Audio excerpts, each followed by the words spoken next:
Das beste Elektroauto der Welt. Da werde ich natürlich wieder als Tesla-Fanboy verschrien. Aber Tesla ist einfach unschlagbar, was die Software angeht. Da sind die anderen einfach meilenweit hinterher. Das ist einfach, ich weiß nicht, alternativlos. Aber können wir das bringen? Ich meine, vom Design finde ich es jetzt nicht mega gut. Eigentlich viel zu groß für die Stadt. Schlechter Wendekreis. Gibt auch echt viele Punkte, die ich nicht so gut finde. Max, ich sehe schon die Kommentare. Ja, du wurdest von Tesla gekauft. Man merkt halt, hier bekommt man ein Elektroauto von Leuten, die sich seit Jahren damit beschäftigen und nicht erst ganz neu in den Markt reinkommen. Und die ganzen Anfangskrankheiten, die findet man halt hier auch nicht. Ja gut, das Beste, das Beste. Was ist jetzt das Beste? Das kommt natürlich immer drauf an, für wen. Aber als Gesamtpaket gibt es nichts Besseres. Also ist es ja wohl das Beste oder nicht? Leute, ich weiß, ich habe es mir auch nicht leicht gemacht. Es ist natürlich eine absolut steile These zu sagen, das beste Elektroauto der Welt. Aber ich kann euch in dem Video sehr gut begründen, weil ich es über 6 Monate lang auf Kurzstrecke, Langstrecke, auf unterschiedlichen Einsatzzwecken gefahren bin, dass es wirklich das aktuell beste Elektroauto der Welt ist. Ist so.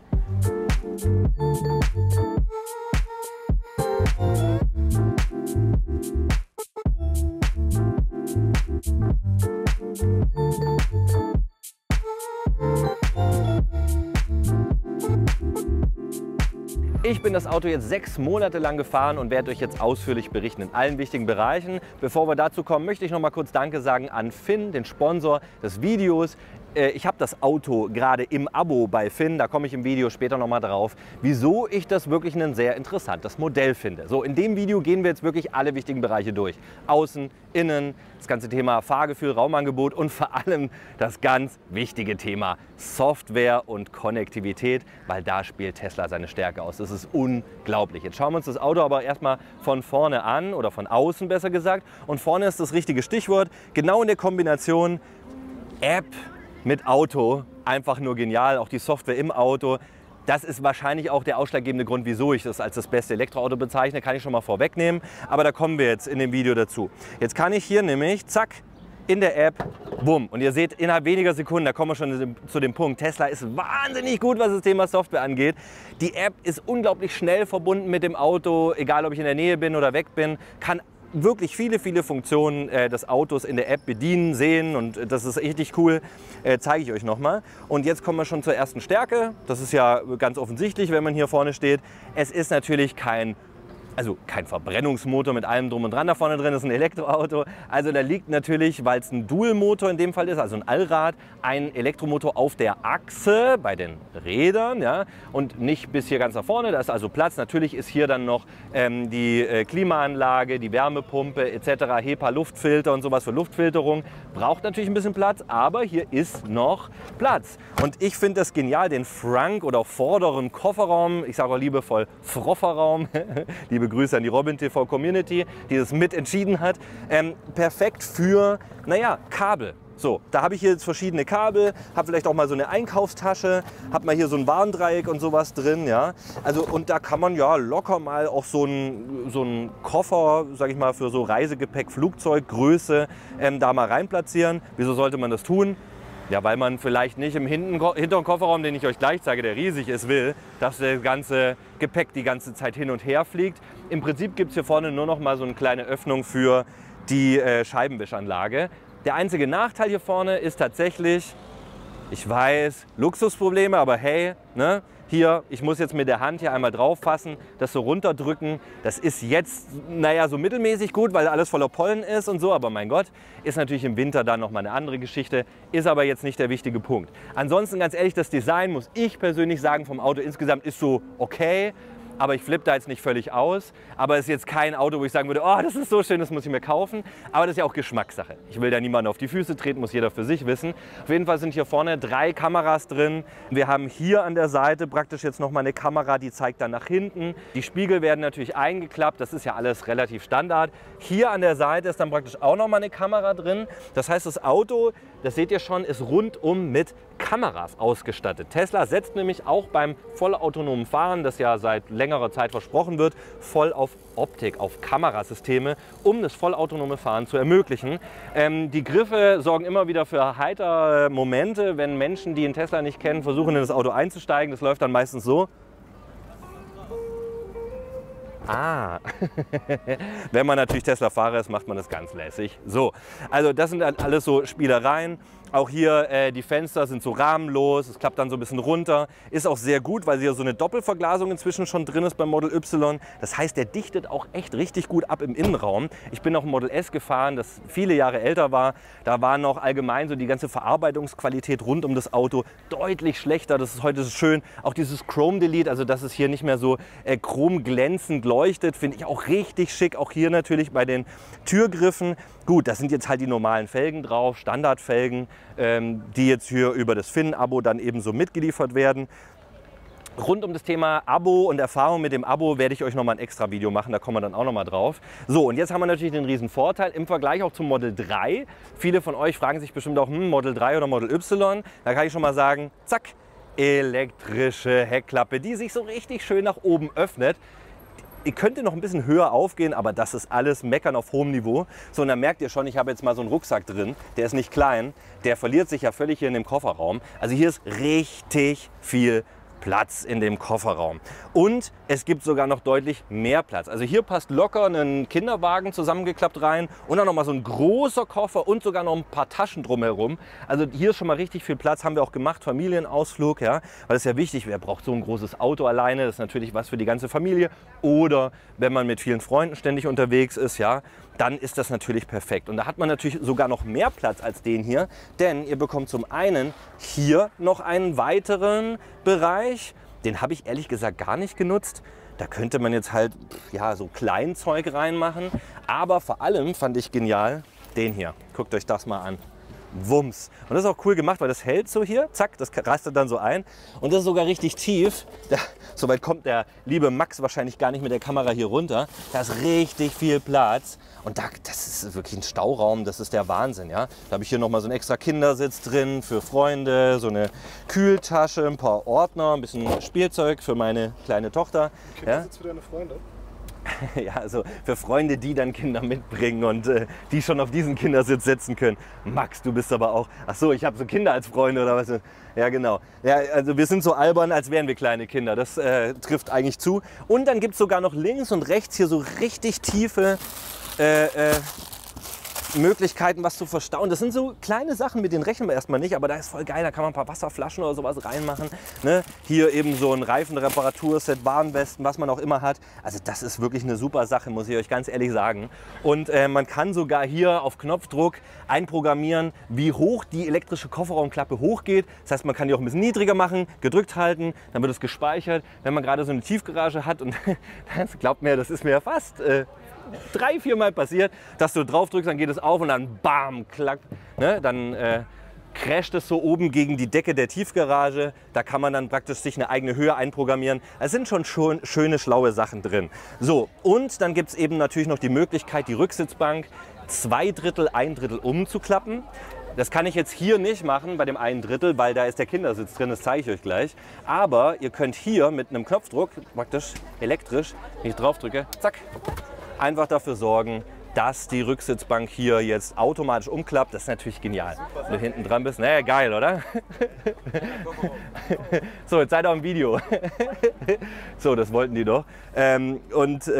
Praktisch dann hier einfach von hinten zack, zack draufdrücken, alles durchladen. Ist schon geil. Ich bin hier wirklich im Möbelladen mehrfach gewesen. Ich habe hier die Solar-Balkonkraftwerke, 2 Stück, 300 kW, hier reingekriegt in das Model Y. Ich habe Gepäck mit allem drum und dran, mit Familie und so weiter hier reinbekommen, ohne Probleme alles. Also insofern, es ist ein absolutes Raumwunder. Man kann hier richtig viel reinpacken.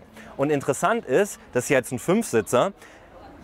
Leider gibt es in Deutschland noch nicht, aber es ist definitiv angekündigt und es wird kommen. Es wird auch eine 7-Sitzer-Variante geben, weil ich immer wieder die Frage jetzt höre von Leuten, die sagen, ich habe eine große Familie, ich habe mehrere Kinder und so weiter. Ich brauche tatsächlich mehr als die 5 Sitzplätze, die ja so Standard sind in einem Auto.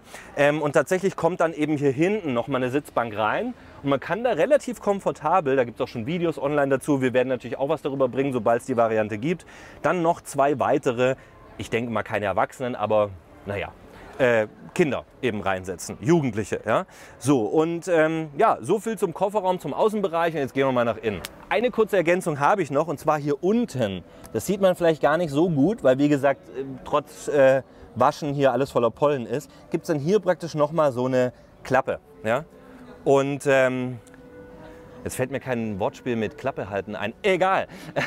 Und zwar kann man diese Klappe praktisch aufmachen und noch eine Anhängerkupplung da im Nachhinein dran installieren. Fand ich irgendwie ein bisschen komisch. Das heißt, man kann also gar nicht das Auto, aktuell zumindest, ab Werk mit Anhängerkupplung kaufen, sondern man kann es nur so kaufen, wie es hier ist und sich dann im Nachhinein im Tesla-Shop noch so eine Anhängerkupplung dazu kaufen. Weiß nicht wieso. Ich vermute mal, die versuchen den Preis sozusagen günstig zu halten des Autos, indem sie nicht die Anhängerkupplung noch mit reinnehmen und dann die Förderung verlieren. Aber das ist wahrscheinlich schon eine wilde Vermutung. Das heißt also, ihr könnt euch die Anhängerkupplung noch kaufen, selber dann dran machen und die hat immerhin 1,6 Tonnen Anhängerlast, was echt eine gute Sache ist. 1600 Kilogramm. Ist jetzt nicht der beste Wert, ich weiß, da gibt es natürlich Verbrennerfahrer, die sagen, ich muss dann einen Wohnwagen oder einen Anhänger ziehen mit viel mehr Anhängelast, aber 1,6 Tonnen ist schon echt ganz gut. Der hohe Einstieg ist natürlich allgemein bei solchen SUVs ein absoluter Traum. Hier steigt man richtig komfortabel ein. Ich habe das jetzt deaktiviert, aber es gibt auch so eine Easy Entry Funktion. Da klappt dann das Lenkrad so nach hinten und macht mir mehr Platz und der sitzt nochmal auf so eine gute Position, dass ich noch einfacher ein- und aussteigen kann. Wenn ich dann sitze, dann stellt er das wieder automatisch ein. Das ist natürlich schon cool. Ja, insgesamt gibt es ein Wort, das alles auf den Punkt bringt, wenn man sich in einen Tesla reinsetzt. Das ist Minimalismus. Also wirklich. Und das höre ich auch von jedem. Ich habe ja mit vielen Leuten bin ich hier unterwegs gewesen, habe sie mitfahren lassen. Und wenn eine Sache sich immer durchzieht, ist es so, hä, da ist ja gar nichts mehr. Hier gibt es kein Fahrerdisplay vorne, hier ist ein großer Bildschirm. Ansonsten, hier gibt es ja 2 solche Hebel und hier die 2 Dinger am Lenkrad. Das war's. Wenn ihr euch da mal andere Cockpits von Autos anguckt, da hast du ja alles voll mit Autos und Knöpfen, nicht Autos, aber mit Knöpfen und Hebeln und Möglichkeiten einzustellen, manchmal mehrere Displays. Das ist hier halt einfach wirklich auf das Nötigste runter reduziert. Und trotzdem, sage ich mal so, vermisst man nichts. Das ist schon echt faszinierend. Das heißt sogar, ich habe ja hier vor mir nicht mal die Geschwindigkeiten alles stehen, das steht dann alles hier auf diesem Display. Das heißt also praktisch der linke Bereich des Displays, wo man jetzt praktisch gerade noch das Auto sieht, da kann ich dann praktisch jetzt hier anschalten, gehe in D und dann sieht man schon, hier stehen die km/h, hier steht die Geschwindigkeitsbegrenzung etc. pp. So, auf dem Bildschirm gehen wir gleich nochmal näher ein, aber im Prinzip habt ihr praktisch nur diesen Bildschirm, da passiert alles und da passiert auch richtig viel, da gehen wir gleich ausführlich nochmal durch, aber sonst halt eben auch nichts. Und da kann der eine oder andere schon mal zu dem Punkt kommen, ey, da fehlt mir was. Also hier, ganz ehrlich. Und da muss ich sagen, wenn ich mir da jetzt auch wieder was wünschen könnte, würde ich sagen, das Fahrerdisplay brauche ich nicht. Aber so ein Head-Up-Display, das mir praktisch in die Windschutzscheibe die wichtigsten Informationen, Navigationsgeschichten und so weiter, Geschwindigkeit, eben die aktuelle Tempolimit etc. da rein projiziert, wie man das zum Beispiel eben aus vielen anderen Autos kennt. Wir fahren ja auch den ID.3 hier. Jetzt fährt den gerade der liebe Max, der gerade in der Kamera ist. Da gibt es so ein Head-Up-Display. Das finde ich schon ein bisschen schade, dass Tesla so eine Option nicht hat. Das wäre für mich dann die perfekte Ergänzung, dieser eine Bildschirm mit dem Head-Up-Display, das was rein projiziert. Aber es geht natürlich auch so. Und allgemein ist hier alles auch, also es gibt Stauräume, das war bei Tesla ja auch mal viel, viel schwieriger vor einigen Jahren noch. Und auch die Verarbeitung ist wirklich sagen, absolut in Ordnung. Ich flippe da jetzt nicht aus. Also wenn ich mal hier irgendwie, ihr hört das, ne, so ein bisschen rabiater rangehe. Es ist schon alles stabil und fühlt sich gut an. Aber ja, leichtes Knarzen ist da schon. Ich meine, das Auto ist im Prinzip ein halbes Jahr erst alt.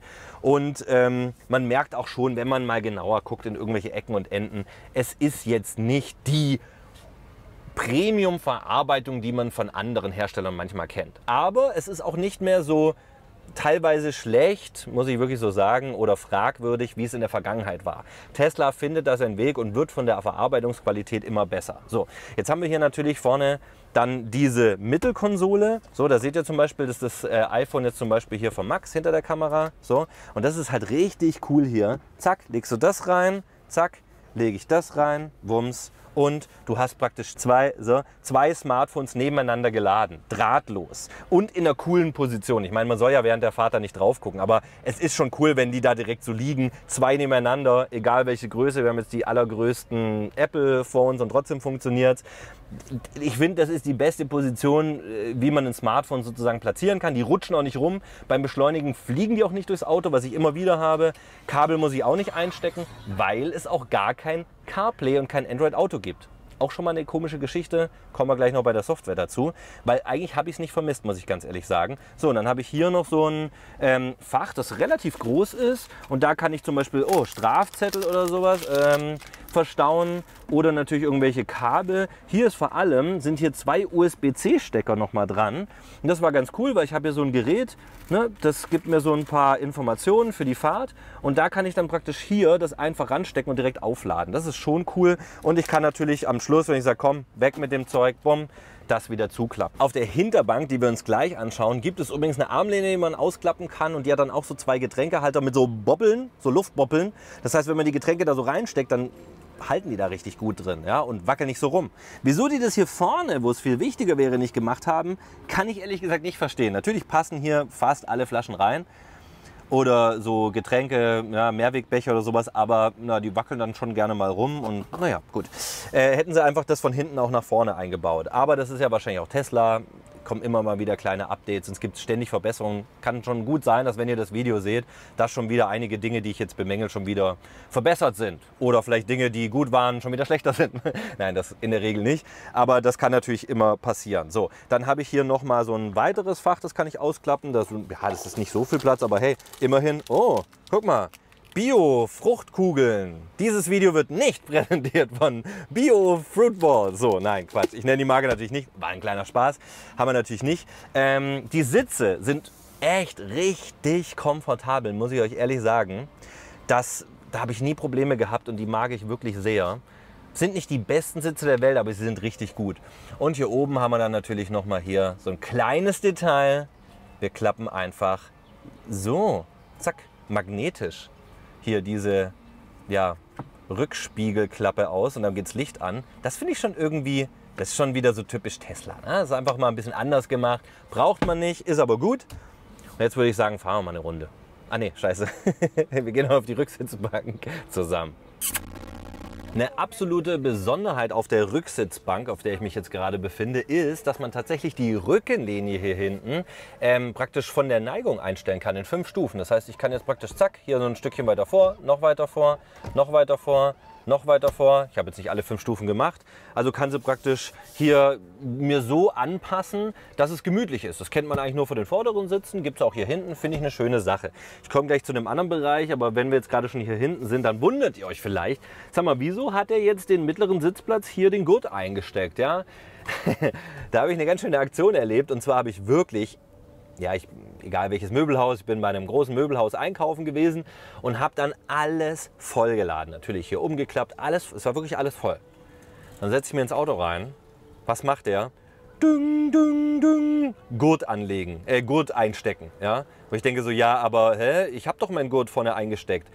Ich weiß nicht, was da genau los ist, ob es an meinem Auto liegt, ob es ein Tesla-Problem ist. Auf jeden Fall ist es so, dass sobald die Rücksitzbank umgeklappt ist, beschwert er sich die ganze Zeit, ihr kennt, dann piepst der und macht der und tut der und das ist die schlimmste Fahrt eures Lebens, wenn der die ganze Zeit behauptet, da hinten sitzt jemand und hat den Gurt nicht angeschnallt, weil er nicht irgendwie kapiert, dass die Rücksitzbank umgeklappt ist. Das verstehe ich nicht so ganz, vielleicht ist das auch nur ein Einzelproblem von mir, schreibt doch mal in die Kommentare, habt ihr das auch? Und ich habe das 2-mal erlebt. Klar, man könnte meinen, beim ersten Mal hat man es dann gelernt, dann macht man beim zweiten Mal den Fehler nicht nochmal. Aber das war bei Holger Laudelein mit den Balkonkraftwerken so aufregend auch für mich, dass ich das ganz vergessen habe. Wir haben tatsächlich, nachdem wir alles eingeräumt haben, alles wieder ausgeräumt, um den Gurt einmal reinzustecken, weil wir sonst nicht dran gekommen sind.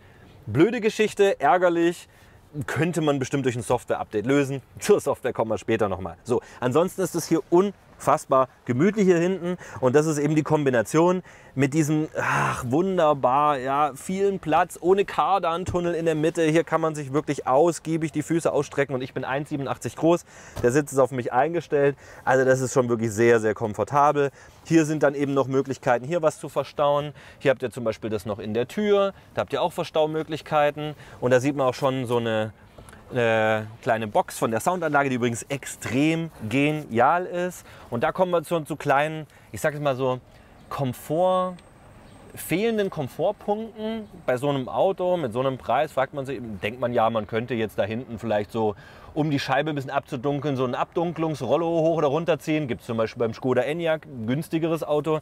Ich habe mir jetzt halt sowas gekauft und mache das dann halt dran, damit meine kleine Tochter da auf dem Beifahrersitz nicht dann von der Sonne geblendet wird. Ja, das ist dann halt sowas, ja. So, und wie gesagt, ansonsten, ich finde auch, das ist jetzt der Schwarz. Es gibt ja nur Schwarz oder Weiß als Innenausstattung. Allgemein die Konfiguration super schmal. Bei Tesla gehe ich auch noch mal drauf ein. Das ist schon sehr robust. Also da sind auch wirklich Kinder mit Schuhen drüber und dreckigen Schuhen einmal kurz drüber gewischt. Das ist sauber. Da bin ich sehr zufrieden. Und es sind auch Isofix hier dran. Ne? Das heißt, ihr habt an der Seite einen Isofix und auch noch, ich glaube da vorne nicht, nee, aber auf den äußeren 2 hinteren Sitzen habt ihr noch einen Isofix. Und da könnt ihr dann genauso wie ich hier so einen Kindersitz mit allem drum und dran ranmachen. Und dann noch eben dieses große Glas-Panoramadach hier oben. Das ist der absolute Wahnsinn. Vorne merkt man davon gar nicht so viel, aber hinten ist es total imposant. Das ist richtig toll und das unterstützt praktisch nochmal das sowieso üppige Raumgefühl hier hinten. Also als Beifahrer hat mir schon eine gute Zeit.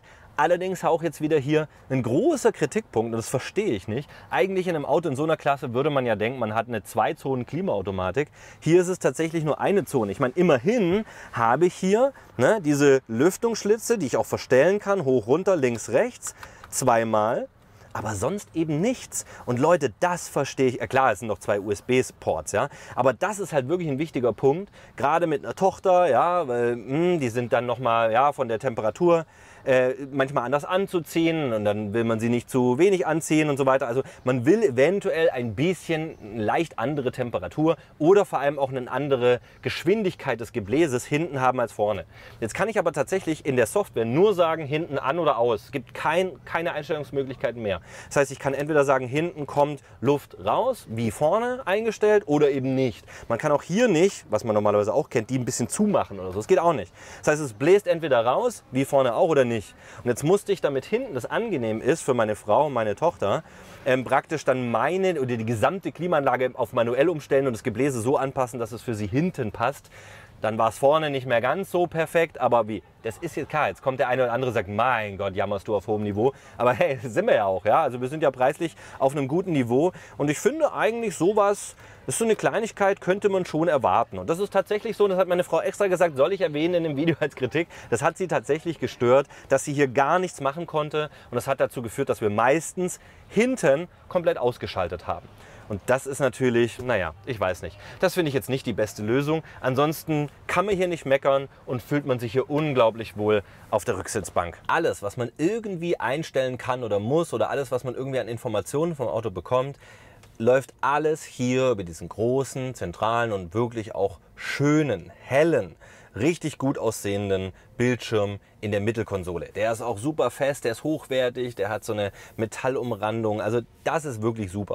Und jetzt habt ihr hier auf dem linken Bereich alle Möglichkeiten rund um das Auto. Jetzt ist es hier gerade geparkt. Kann ich jetzt hier die Kilometer sehen, als Restreichweite. Kann ich aber auch umschalten auf die Prozentanzeige. Dann kann ich hier auch direkt per Knopfdruck den Kofferraum öffnen, den Ladeanschluss, den vorderen Kofferraum. Ich kann das Auto schließen und öffnen. Also das ist schon eine coole Sache. Wenn ich jetzt hier einfach nur mich reinsetze und mit dem Fuß aufs Bremspedal gehe, dann ist das Auto im Prinzip an. Also die Zündung ist an in dem Moment. Ich muss nicht irgendwo noch einen Start- oder Stoppknopf drücken. Genauso, wenn ich einfach aussteige aus dem Auto, geht es automatisch aus. Ich muss nur hier an der Seite praktisch einmal den P-Parkknopf drücken, das war's.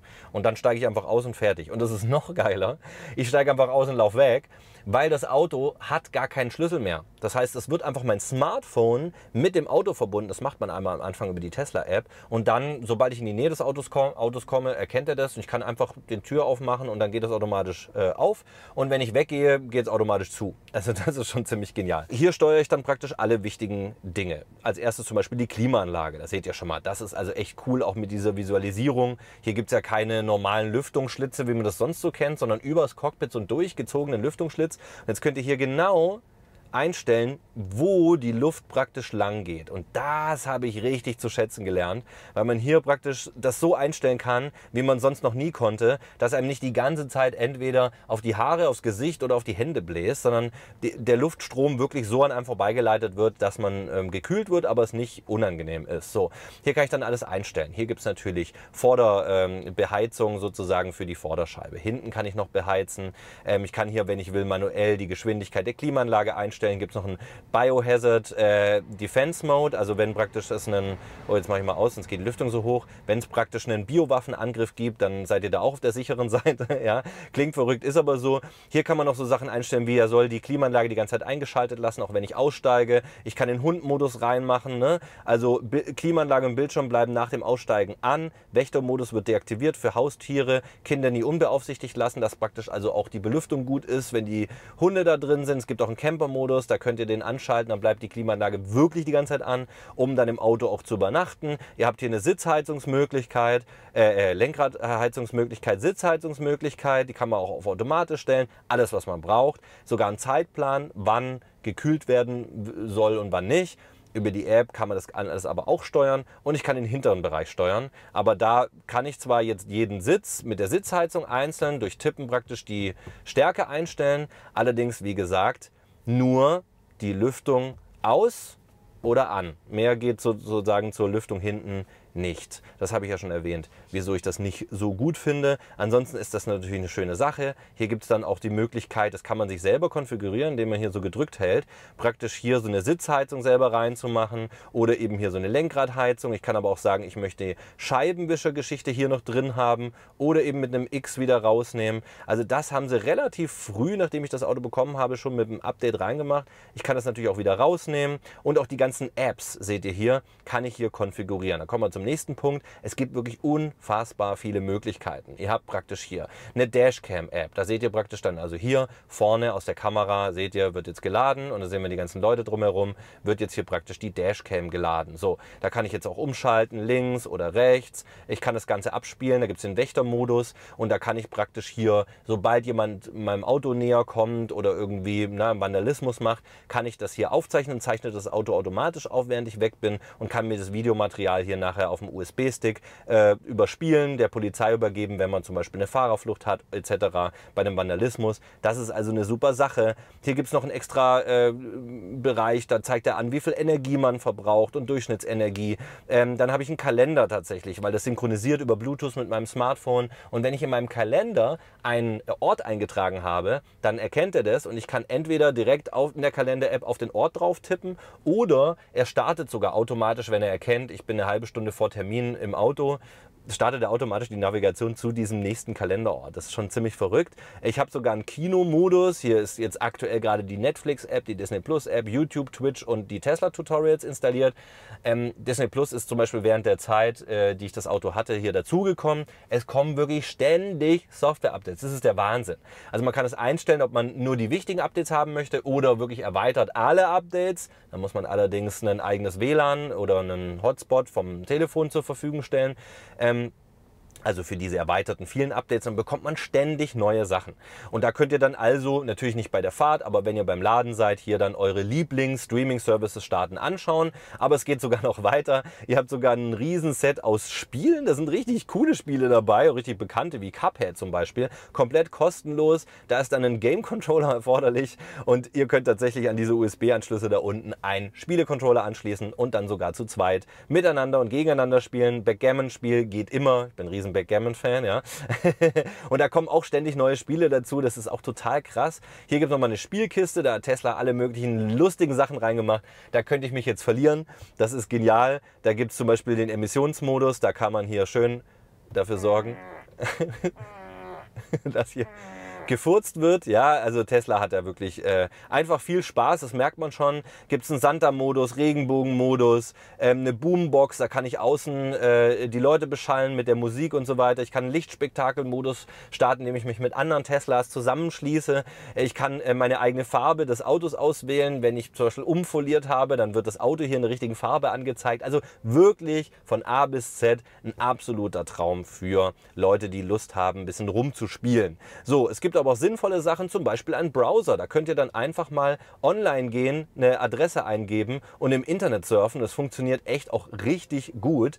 Ihr habt zum Beispiel auch die Möglichkeit, hier ein Radio zu starten, Bluetooth, es gibt sogar eine Karaoke-App, TuneIn als Streaming-Service und auch Tidal, wer Lust hat auf besonders hochwertige, besonders qualitativ gute Audio-Streams, der kommt da auch auf seine Kosten. Und ihr seht schon, hier ist wirklich richtig was los. So, und jetzt kommen wir zu einem der wichtigsten Punkte und auch einem der großen Stärken von Tesla. Und das ist einfach, dass Tesla schon lange die Software selber programmiert. Ihr habt jetzt schon einen Eindruck davon bekommen, das ist beeindruckend. Und das spiegelt sich natürlich wieder in zum Beispiel dem ganz wichtigen Faktor, die Navigation. Ihr könnt jetzt hier natürlich drauf tippen, könnt eine Adresse eingeben. Ja. Ich kann jetzt zum Beispiel hier zur Arbeit navigieren. Das ist dann praktisch unser Robin TV Studio. Dann wird das alles wunderbar angezeigt. Ist auch eine coole Ansicht hier. So, der macht dann so eine coole Fahrt. Ich kann aussuchen, ob ich praktisch den Satellitenmodus nehme oder hier praktisch diesen normalen Modus. Der greift praktisch auf Google Maps zu. Und das ist schon mal genial.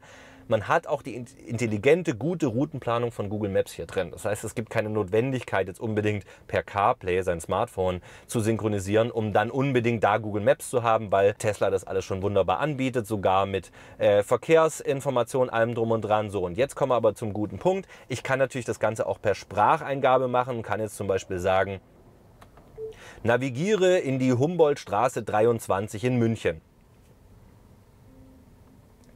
Ihr seht, das geht super schnell. Zack, er hat direkt die richtige Straße ausgewählt. Ich kann da drauf tippen. Er startet jetzt die Navigation. Wir sind aktuell übrigens in Berlin. Und wer jetzt mal kurz nachrechnet, der kommt zu dem Punkt, dass das nicht reicht von der Reichweite von Berlin bis nach München zu fahren. Und deswegen zeigt natürlich Tesla gleich die richtigen Routenplanungen auf der Strecke an. Ich gehe noch mal kurz in diese Ansicht zurück und da seht ihr jetzt hier, Tesla sagt also, ich muss hier und hier lang fahren und ich muss vor allem einen Stopp machen in Nempitz am Supercharger. Da komme ich mit 3% an, ganz schön knapp, dann lade ich da eine Stunde und dann würde ich noch mal in Hilpoltstein noch mal halten mit 9% und da lade ich dann 30 Minuten. Das heißt, um von Berlin nach München zu fahren, jetzt muss man natürlich dazu sagen, es ist ein bisschen doof, weil ich mit 62% losfahre. Ich würde das natürlich eine lange Strecke im besten Falle mit 100% losfahren. Deswegen sagt er mir jetzt hier auch, ich muss unter 130 km/h fahren, um nach Nempitz zu kommen. Ich könnte genauso mir jetzt hier einen anderen Schnelllader aussuchen, nochmal vollladen und dann verändert sich die Navigation hier nochmal. Aber hier muss man einfach sagen, man kommt auch mit 21% am Ziel an.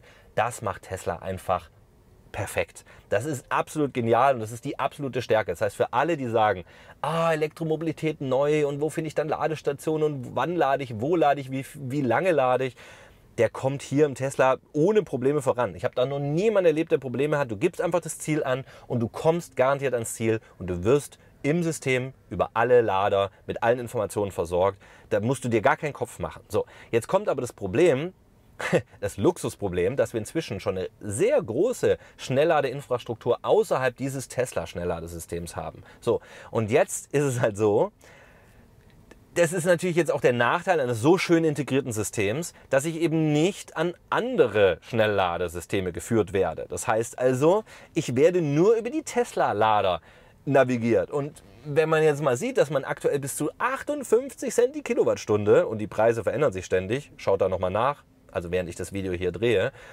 relativ einen hohen Preis bezahle bei Tesla. Es gibt natürlich auch noch teurere, aber es gibt auch deutlich günstigere schon. Also ich kann auch schon locker um die 50 Cent die Kilowattstunde schnell laden bei anderen. Dann will ich vielleicht nicht, und es gibt natürlich auch so eine Geschmackssache, ich will ja vielleicht nicht immer, die Supercharger sind toll, aber ich will vielleicht nicht immer einen Supercharger, ich will vielleicht auch mal an einen Aral Puls oder an einen Ionity oder an einen Shell Recharge und wie sie alle heißen, ja, oder an einen Fastnet, ja, da gibt es natürlich ganz viele tolle, auch mal mit schönen Locations, mit noch Restaurant oder Spielplatz oder Erlebnis drumherum, also will ich vielleicht mal woanders hin, das muss ich dann aber alles manuell eintippen, das heißt, ich muss dann hier abbrechen, muss dann hier navigieren, muss dann hier meine Adresse eingeben und muss dann ganz genau sagen, wo ich hin möchte.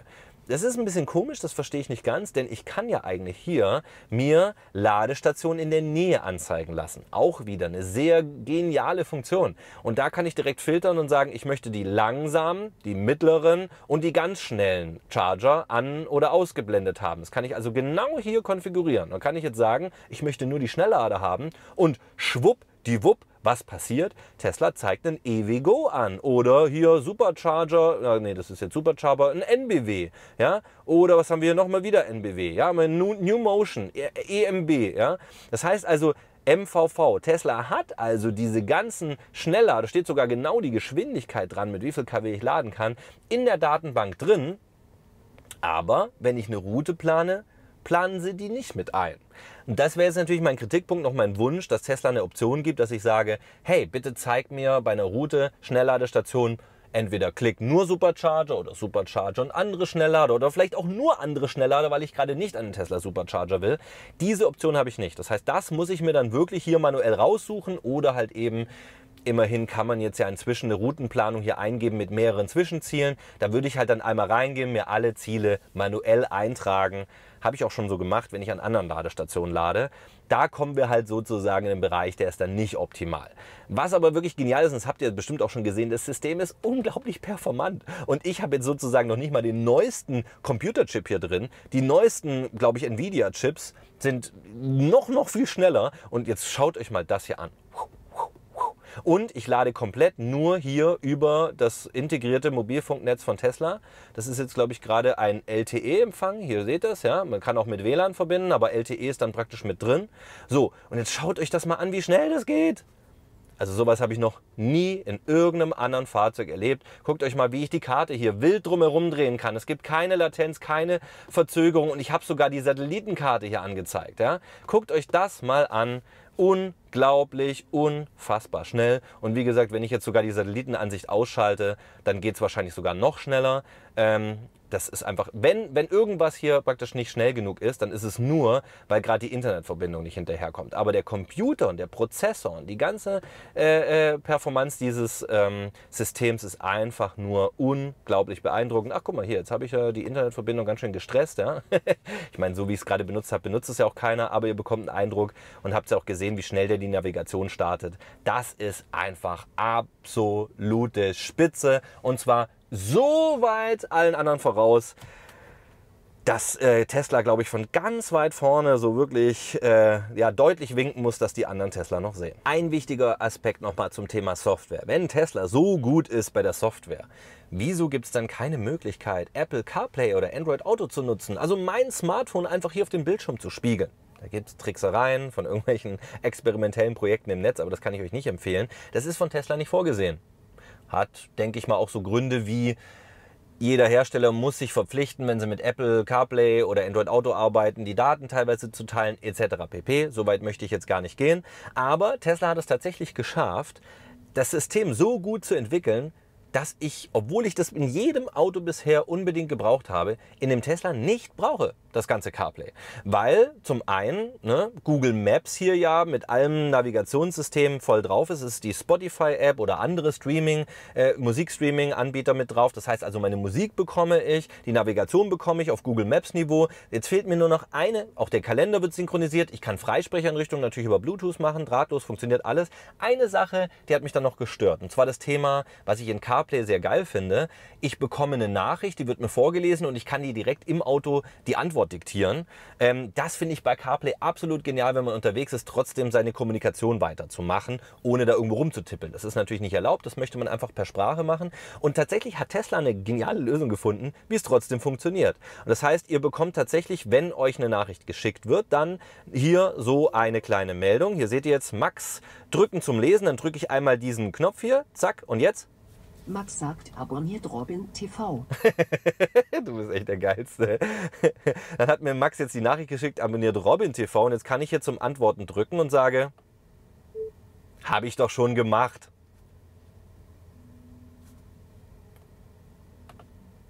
Zack. Nachricht versendet. So, es ist ein bisschen, das Einzige ist ein bisschen doof, dass praktisch, wenn ich antworte, der alles nur ohne Punkt und Komma klein geschrieben macht. Das heißt, man wirkt also, wenn man diktiert und antwortet, ein bisschen so wie jemand, der in der Schule nicht aufgepasst hat.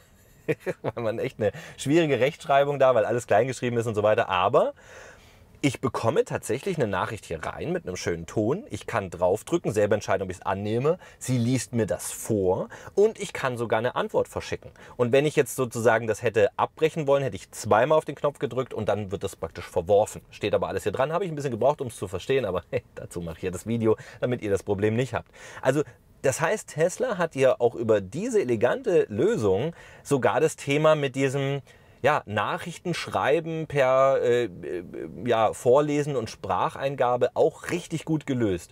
Und deshalb tatsächlich fehlt mir CarPlay oder Android Auto hier nicht. Ich habe das Tesla Model Y aus dem Video hier übrigens aus dem Finn-Abo. Das heißt, ihr könnt also Elektroautos abonnieren. Ich finde das eine coole Sache, bin auch sehr zufrieden damit, muss ich sagen. Es ist halt ein rundum sorglos Paket. Das heißt also Versicherung und Kfz-Steuer und was auch immer da noch alles anfällt mit irgendwelchen Zulassungen und so. Ihr müsst euch um nichts kümmern. Das heißt, ihr sucht euch ein Auto auf der Webseite aus. Es gibt alle möglichen Elektroautomodelle und die sind dann auch kurzfristig verfügbar. Das heißt also keine langen Wartezeiten, was bei Elektroautos ja ganz besonders ist aktuell. Und dann sucht ihr euch eine Laufzeit aus. Ich hatte jetzt die 6 Monate gewählt, weil ich eben für euch öfters mal mein Auto wechseln möchte. Es gibt aber auch 12 oder 24 Monate mit verschiedenen Kilometertarifen. Schaut euch da doch einfach mal um und wir haben auch eine schöne Aktion für euch. Wenn ihr diesen Code hier eingebt, dann bekommen 5 von euch, also schnell sein, wenn es euch interessiert, 200 € Rabatt auf die erste Monatsrate und alle anderen bekommen aber mit diesem Code jetzt hier 100 € auf die erste Monatsrate. Das ist vor allem für Leute gut, die sagen, ey, Elektroauto, ich bin mir nicht ganz sicher, möchte ich mal ausprobieren. Dann könnt ihr das über einen gewissen kurzfristigen Zeitraum ausprobieren. Oder für alle, die vielleicht die Wartezeit auf schon ein bestelltes Elektroauto, die sind ja schon ganz schön hoch, überbrücken wollen. Naja, oder wie ich, die einfach Lust haben, so immer mal wieder ein anderes Elektroauto zu fahren. Also ich kann es euch nur empfehlen, es ist eine tolle Option. Also checkt den Link unterhalb des Videos und schreibt mal in die Kommentare, was ihr so darüber denkt. Die Tesla-App, die ihr auf euer Smartphone installieren könnt, also für iOS und für Android, macht ihr natürlich, wenn ihr so ein Auto habt, ist absolut genial. Und das ist nicht nur so eine Begleit-App, wie es ja oft bei Herstellern genannt wird, sondern das ist absoluter Wahnsinn, was man da alles machen kann. Also ihr könnt damit alle Funktionen des Autos steuern, ihr könnt damit vorklimatisieren, ihr könnt damit praktisch komplette Zeitpläne konfigurieren und einstellen, wann der vorgekühlt wird und wann nicht und geladen wird und wann nicht. Ihr könnt die ganzen Sicherheitsfunktionen testen, ihr könnt sogar per Wächtermodus drahtlos auf eure Kameras des Autos in Echtzeit zugreifen. Alle, die Datenschutz sehr wichtig nehmen, jetzt nicht umfallen. Es ist tatsächlich ein bisschen gruselig, aber ihr könnt tatsächlich von hier aus vom Smartphone in die Kameras reingucken. Und nicht nur, wenn ihr in der Nähe des Autos seid, sondern von überall. Ihr könnt hier sogar noch Upgrades nachkaufen und ihr könnt hier komplett eure Servicetermine regeln. Das heißt also, bei Tesla läuft es nicht so, dass ihr irgendeine Hotline anruft und einen Termin macht und dann geht ihr entweder zum Service vor Ort oder es kommt tatsächlich ein Mobile Ranger mit einem Tesla zu euch gefahren und repariert es, wenn es geht. Und das regelt ihr aber alles innerhalb dieser App über den Servicebereich. Das heißt, ihr könnt genau sagen, durch so einen kleinen Assistenten, was gibt es für Probleme und dann leitet ihr euch durch, könnt einen Termin machen, habt das alles koordiniert. Und wenn es sogar Nachrichten gibt, ein eigenes Nachrichtensystem, wenn ihr sogar Nachrichten sozusagen dann von Tesla bekommt, dann bekommt ihr das in so einer eigenen Postbox. Also es ist schon die gesamte Kommunikation mit Tesla, mit dem Auto und mit allen Funktionen drumherum läuft über diese App. Und ich finde das absolut genial. Sogar die Software-Updates könnt ihr über die App starten, steuern, könnt sehen, wie lange die noch gehen. Und sogar während das Auto lädt, bekommt ihr alle Informationen wie genaue Ladegeschwindigkeit, Ampere, wie viele Phasen. Also wirklich auch so ein bisschen nerdiger Kram. So, und jetzt zeige ich euch mal ein paar. Und das sind jetzt natürlich die ganz einfachen erstmal. Aber ihr könnt natürlich einfach, zack, jetzt habe ich drauf gedrückt und es geht wirklich innerhalb von einer Sekunde später der Kofferraum auf. Das Ganze geht auch beim Frank. Jetzt, ich mache mal ein Geräusch, wenn ich drauf drücke und ihr guckt, wie groß die Latenz ist. Und Tipp. Das war ja fast in Echtzeit. Also ihr habt auch nicht diese ewig langen Verzögerungen. Klar, der braucht, wenn ihr eine Weile nicht darauf zugegriffen habt, aufs Auto kurz, um aufzuwachen. Aber das geht richtig schnell und das habe ich bei keinem anderen Hersteller in dieser Qualität erlebt. Jetzt kann ich hier Licht anmachen, die Hupe, kann sogar das Auto schon mal starten, weil ich kann auch das Auto jemand anderen sozusagen, ja, also jemand anderen reinlassen und der dann fahren kann, ohne dass ich in der Nähe bin, indem ich sozusagen dem hier kurz Zugriff gebe aufs Auto. Ich kann die Fenster einen Spalt aufmachen, Spalt zumachen. Ich kann sogar einstellen, dass er mich warnt, und das hat er auch schon gemacht, dass wenn irgendein Fensterspalt offen ist und ich weggehe vom Auto, dann hat er mir eine Warnung geschickt und gesagt, Vorsicht, da sind noch Fenster offen, willst du die alle jetzt zumachen? Ich, ja, und der macht die Fenster zu, ja, damit es nicht reinregnet. Also unendlich viele solche Geschichten. Die Vorklimatisierung ist ein absoluter Traum. Ich bin hier in dem Menü, ich kann hier die einzelnen Sitze, kann ich hier draufdrücken und die Sitzheizung, ja, hier steuern. Ich kann praktisch die Lenkradheizung hier steuern. Ich kann die ganze Klimaanlage steuern. Ich kann hier sogar, warte mal, wieso geht das jetzt gerade nicht? Ups. Ich kann hier, ups, ja, natürlich die Temperatur einstellen. So, jetzt. Fahrzeugenteisen, Biowaffenschutzmodus, Campmodus, Hundemodus, Innenraum Überhitzungsschutz reinmachen, dass praktisch, wenn 40 Grad überschritten wird, der runterkühlt, wenn man doch mal irgendein Lebewesen da drin gelassen hat. Also da spielt man, denke ich mal, auf den Hund an. Und der ist unglaublich schnell heiß, also warm, oder unglaublich schnell runtergekühlt. Das ist natürlich auch durch die Wärmepumpe, aber das ist natürlich ein Riesenvorteil auch im Vergleich zum Beispiel zu einem Verbrenner. Ich kann den Standort sehen, ich kann, wie gesagt, hier Zeitpläne einstellen. Ich kann den Service hier machen. Hier gibt es einen eigenen Bereich. Ja, da sehe ich dann also nochmal hier Beutekiste. Ja, da könnt ihr, wenn ihr sozusagen so Weiterempfehlungen habt, da nochmal was abgreifen. Und hier laden Sie Ihr Nicht-Tesla-Fahrzeug auf. Für alle, die tatsächlich, in Deutschland gibt es jetzt noch nicht, in Niederlande schon freigeschaltet. Wenn ihr tatsächlich kein Tesla habt, könnt ihr trotzdem über die Tesla-App dann demnächst an den Superchargern laden. Also diese App ist der absolute Hammer. Ich glaube, man merkt es mir an. Und jetzt kommt sogar noch praktisch einer oben drauf. Das Ganze funktioniert sogar als Widget hier mit den wichtigsten Funktionen per Schnellzugriff hier im Apple-System. Also mehr kann man sich einfach nicht wünschen. Ihr könnt das Auto natürlich ganz entspannt durch einen einfachen Druck hier drauf mit einer automatisch öffnenden, hey, bleibst du offen? Das hat er sich zugemacht, die Sau. Die Lademöglichkeiten sind bei dem Auto natürlich traumhaft. Er hat AC-Laden über Typ 2, DC-Laden über CCS. Das ist ein Standard, der zieht sich durch ganz Europa. Ihr könnt an den Tesla Superchargern laden und noch an allen anderen Schnellladern. Da habt ihr wirklich die beste Auswahl, die es so gibt. Und das Ganze macht ihr hier über den schön versteckten Ladeport. Da drückt ihr einfach einmal drauf, tippt in der App drauf, dann klappt die Klappe elektrisch auf. Zack, dann steckt ihr hier den Stecker rein. Und das Geile ist, wenn ihr ihn raussteckt und ihr vergesst, die Ladeklappe zuzumachen, dann geht sie automatisch zu. Das sind so die kleinen Feinheiten, die es aber manchmal ausmachen. So. Und jetzt ist aber die wichtige Frage ja, mit welcher Ladegeschwindigkeit kann ich das Auto laden? Also wie lange muss ich warten, bis es wieder vollgeladen ist? Das läuft über das AC-Laden eigentlich fast wie bei allen anderen Autos über 11 kW. Es gibt ein paar Autos, die können schon die 22 kW mit einem Doppellader. Das ist natürlich ganz cool. Tesla hat die 11 kW, ist fast Standard. So. Und Standard ist ja auch dann das DC-Laden über CCS. Und da wirbt Tesla mit hohen Ladegeschwindigkeiten bis zu 250 kW Peak kann ich mit dem Auto laden. Das ist natürlich absolut beeindruckend. Jetzt muss man aber dazu sagen, schauen wir mal in die Realität rein. Ich habe nämlich höchstens, glaube ich, 189 einmal geschafft. Da ist mir schon richtig einer abgegangen. Das ist so, ich sage mal, Ladeporno. Wenn man an einer Ladestation steht und man schaut dann auf die Geschwindigkeit, wie die kW da reingepumpt werden oder hochgehen, die Ladeleistungen, das ist einfach das Allerschönste.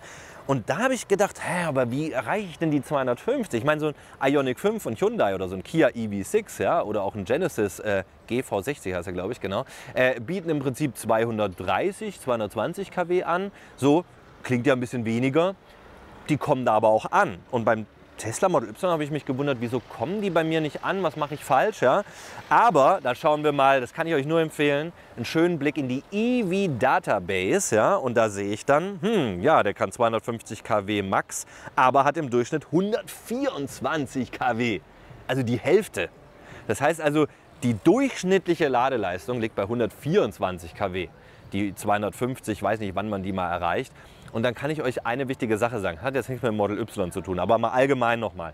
Die durchschnittliche Ladeleistung, das ist der Wert, der interessiert. Dieses ganze KW-Ladeleistung-Angaben von den Herstellern ist einfach nur Blödsinn. Ich setze mich also intensiv dafür ein und alle, die zuschauen, lasst uns in Zukunft immer die durchschnittliche Ladeleistung nehmen. Weil dann weiß man wirklich, was man realistisch von 10 auf 80%, das ist dann so der Wert hat. Und da erreichen die einen guten Wert. In 27 Minuten ist das Auto schnell geladen von 10 auf 80%. Ist doch völlig in Ordnung. Die halbe Stunde und dann geht es weiter.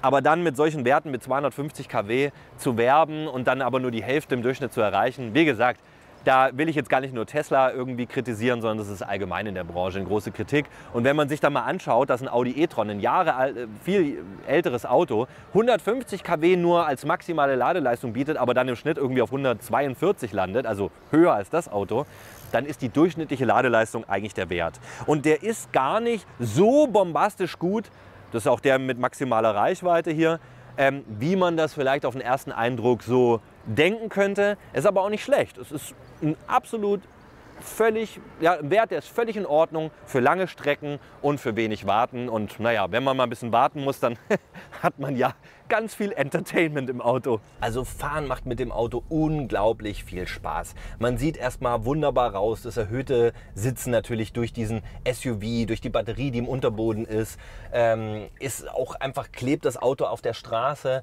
Also man kommt durch Kurven relativ zügig durch, weil so ein Elektroauto, gerade so ein Model Y, hat natürlich auch unfassbare Beschleunigungswerte.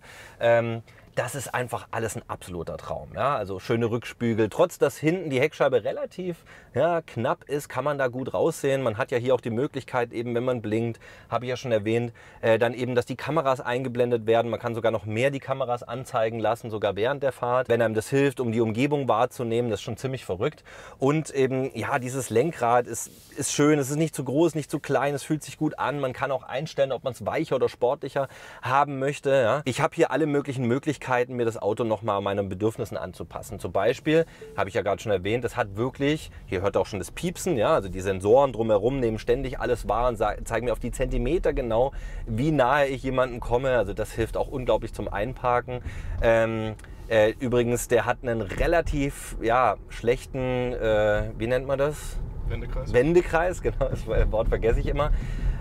Das ist echt nicht gut und mit so einem Riesenschiff, also einparken, ausparken ist eigentlich nicht so leicht, aber dadurch, dass man eben diese Sensoren und Kameras drumherum hat, fällt einem das richtig einfach. Und wenn man natürlich noch so einen automatischen Einparkmodus hat durch diese Zusatzfunktionen, die man dazu kaufen kann, ist es erst recht ein absoluter Traum. Ich habe hier den normalen, schnellen Beschleunigungsmodus, den Standardmodus, kann aber auch, und das ist cool, einen Lässigmodus einstellen. Und das heißt, wenn ich dann auf Strompedal gehe, dann beschleunigt der viel ruhiger, entschleunigt durch die Rekuperation viel angenehmer und so. Und das ist natürlich vor allem dann genial, wenn ich zum Beispiel meine Tochter dabei habe oder meine Mama, die haben da einfach keine Lust darauf. Das ist auch zum Beispiel für eine Tochter nicht so gesund, ja, wenn die noch so ganz jung ist, wenn man zu krass beschleunigt oder entschleunigt. Und da ist dieser Lässig-Modus, den man noch einstellen kann, absolut genial. Und man kann einfach so viel konfigurieren. Auch diese ganzen Sicherheitssysteme hier drin, die sind immer mit drin übrigens, den muss man nicht dazu kaufen, sind super. Also der warnt einen sehr, sehr früh, kann man auch genau einstellen, wie früh,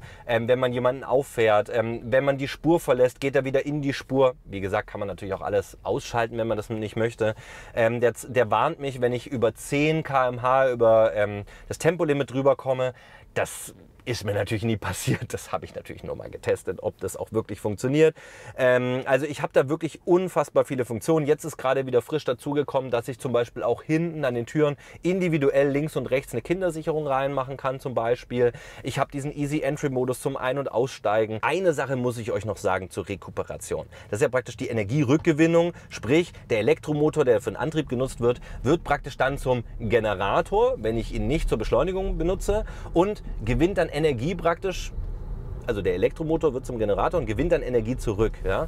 Und diese Geschichte nennt man auch unter anderem One-Pedal-Driving. Wieso? Weil ich habe ja nur Strompedal und Bremse, die Bremse eigentlich gar nicht mehr brauche. Also das ganze Bremspedal nicht mehr. Ich gehe einfach vom Strompedal runter und in dem Moment, merkt es jetzt, entschleunigt der. So. Und jetzt kommt die Genialität. Die haben zum einen dieses Brake Blending eingebaut. Das heißt also, Rekuperation und Bremse gehen nahtlos ineinander über.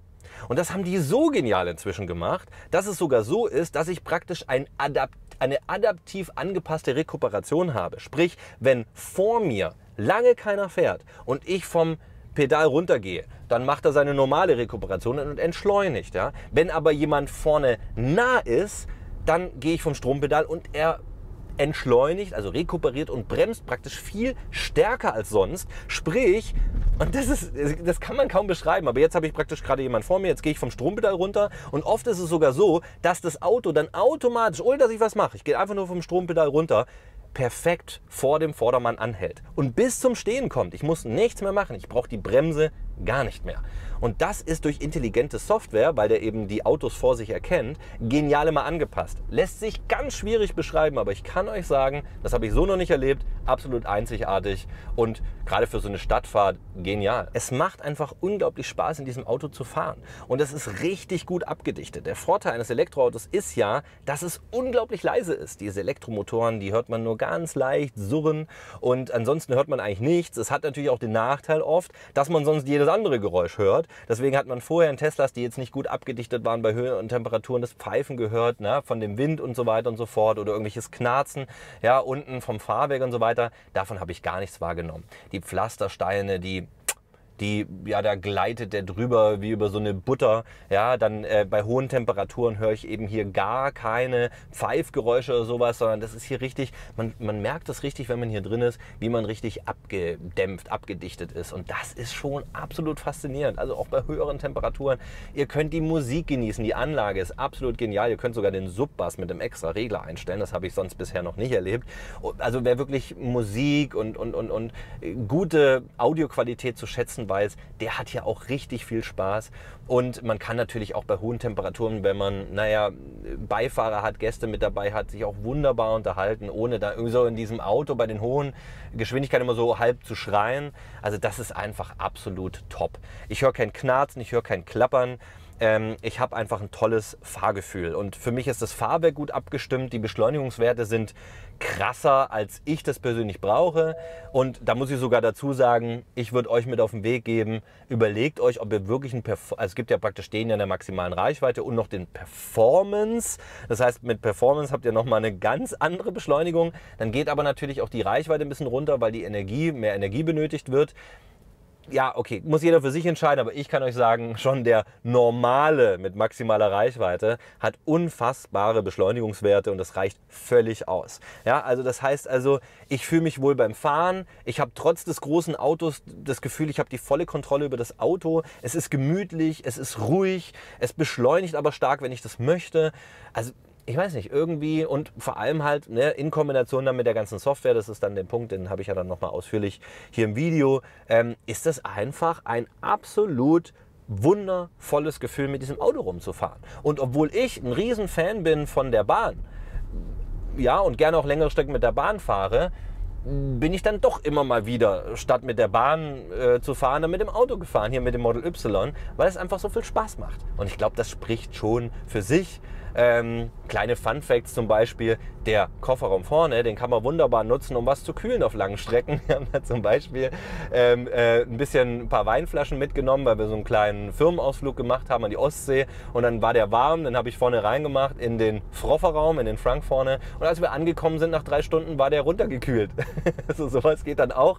Also sind alles halt so kleine Dinge, die kommen dann mit dazu und dann noch mit diesen ganzen Spielereien, die da ständig noch dazukommen, die man wirklich nicht braucht, hat man auch immer mal wieder so ein Lächeln auf den Lippen. Und das ist halt Tesla, ja. Man hat keinerlei Stress, was das ganze Thema Laden und Reichweite angeht. Und ganz im Gegenteil, es kommen ständig neue Funktionen dazu. Und immer wieder, wenn ich ins Auto steige, kriege ich ein Lächeln, weil ich denke so, ach, das ist aber cool. Das haben sie sich jetzt aber gut überlegt. Also insofern, da gibt es von meiner Seite überhaupt gar nichts zu meckern. Ja, wieso ist jetzt das Tesla Model Y das beste Elektroauto der Welt? Das ist eine ganz steile These, die ich da aufgemacht habe, oder eine Aussage. Und jetzt muss ich natürlich vielleicht da noch mal ein bisschen was dazu sagen. Also, die Kombination aus einem perfekt integrierten Elektromobilitätserlebnis ist es eigentlich, die es ausmacht. Ich muss mir überhaupt keinen Kopf machen. Also von dem, ich konfiguriere das Auto mit ein paar wenigen Links-Rechts-Ausstattungsmerkmale. Schaut mal auf der Tesla-Webseite vorbei. Also viele Möglichkeiten gibt es da nicht. Das heißt, ihr müsst euch nicht einen großen Kopf zerbrechen. Oh, was will ich denn da alles auswählen? Kann natürlich jetzt wieder Leute geben, die sagen, finde ich aber doof. Ich möchte jede kleine Schraube und ihre Farbe selbst definieren und personalisieren im Konfigurator. Ich und viele andere möchten das nicht und das ist natürlich toll. Das heißt, dieses Sorglos-Ding zieht sich durch vom Kauf, komplett digital, wenige Konfigurationen, ja, bis hin zu, ich bekomme das Auto, ich setze mich rein und dann fragen sich viele, die neu sind, oh Gott, wie mache ich das jetzt alles, wo ist eine Ladestation? Und ihr müsst euch da einfach keinen Kopf machen. Ihr setzt euch in das Auto präsentiert sich euch sozusagen. Und das Auto sagt euch, wann ihr wie wo laden müsst und gibt euch alle wichtigen Hinweise. Das heißt also, wer neu ist in der Elektromobilität, der muss Tesla lieben, weil einfacher kann man nicht mehr einsteigen. Ja, also ich habe schon Leute an den Superchargern getroffen und dann habe ich gefragt, irgendwie so, und, ne, wie haben Sie sich mit dem Thema auseinandergesetzt? Da hat eine Dame gemeint, ich habe mich noch nie mit dem Thema auseinandergesetzt. Die wusste gar nicht, von was ich rede. Die fand das absurd, dass man sich irgendwie mit Elektromobilität beschäftigen muss und so weiter, wenn man ein Elektroauto fährt, weil die halt eben Tesla gefahren ist. Die steigt einfach ein, gibt ein Ziel ein und dann sagt das Auto, fahr da und dahin, stecke jetzt ran. Du musst auch nicht mit irgendwelchen Ladekarten romantieren, wenn du einen Supercharger nutzt, sondern steckst einfach rein. Es wird alles automatisch über die Kreditkarte im Hintergrund abgerechnet. Leute, das Video würde stundenlang gehen, wenn ich euch jetzt wirklich jeden einzelnen Vorteil von Tesla nenne. Und das hättet ihr eigentlich auch verdient, aber ich will euch ja jetzt auch nicht irgendwie überfordern. Aber ich kann euch sagen, von Anfang bis zum Ende hat man keinerlei Sorgen, keinerlei Probleme, keine Momente, wo man denkt so, wie funktioniert das denn jetzt? Das ist ja alles ganz anders oder sowas. Nein, ganz im Gegenteil. Man wird überrascht, da kommt ein Software-Update. Da kam zum Beispiel diese Geschichte, ich bin mit dem Ioniq 5 gefahren und dann ist es so, wenn du links blinkst, dann wird automatisch noch die Kamera von der linken Seite hier eingeblendet. Ja? Oder ich glaube, die ist es dann, die nach hinten zeigt und zeigt mir praktisch sozusagen den toten Winkel nochmal in der Kamera. Also blendet die mit in den Bildschirm ein. Da dachte ich, boah, das ist aber geil beim Ioniq 5. Ein paar Monate später kam ein Software-Update auf das Auto und hat die Funktion auch. Ja? Also ständig sind praktisch immer so, bin ich ins Auto eingestiegen und das Auto hat gesagt, ach guck mal, ich habe hier ein Software-Update gemacht. Ich kann jetzt übrigens vorkonditionieren die Batterie besser, damit du noch schneller laden kannst an den Ladestationen. Oder hey, ich habe jetzt Disney Plus als Streaming-Service hinzugefügt. Oder hey, ich kann jetzt plötzlich wenn du blinkst, diese Kameras anzeigen und so weiter und so fort. Und ich bin nur 6 Monate lang mit dem Auto gefahren, hatte bestimmt 8 Software-Updates. Also wenn man wirklich auf diesen erweiterten Modus stellt. Und das ist halt einfach nur genial. Und deswegen sage ich euch, das Auto wird über die Zeit besser. Es macht euch keine großen Sorgen, was das Thema Laden und sonst was alles angeht. Reichweite, da seid ihr sorgenfrei unterwegs. Und ich muss auch sagen, inzwischen ist Tesla auch auf einem wirklich ordentlichen Verarbeitungsniveau. Das wäre vielleicht das Einzige, wo man, wenn man jetzt mal kritisiert und reinguckt und sagt so, es gibt wirklich auch immer noch Tesla-Auslieferungen und mit Fahrzeugen, die sind wirklich nicht gut verarbeitet. Das passiert immer noch. Es kommt auch immer drauf an. Wird der in den USA produziert, euer Tesla, oder in Shanghai? Ich glaube, der kommt hier aus Shanghai. Ist dann schon ein bisschen besser. Jetzt kommen demnächst oder kommen schon Autos aus Berlin-Grünheide, die dann vielleicht noch mal ein bisschen besser sind oder auch nicht. Das wird man sehen. Also das ganze Thema Verarbeitung, Verarbeitungsqualität ist besser geworden. Aber da würde ich jetzt nicht meine Hand für ins Feuer legen und sagen, das ist total genial. Aber man muss halt immer das Gesamtpaket sehen. Ich habe ja genug Dinge kritisiert, habe euch auch Dinge gesagt und gezeigt, die ich nicht so gut finde. Aber das sind halt alles, ja, nicht große, ausschlaggebende, so große Dinge, dass ich sagen würde, das wäre für mich ein Grund, das Auto nicht zu kaufen. So.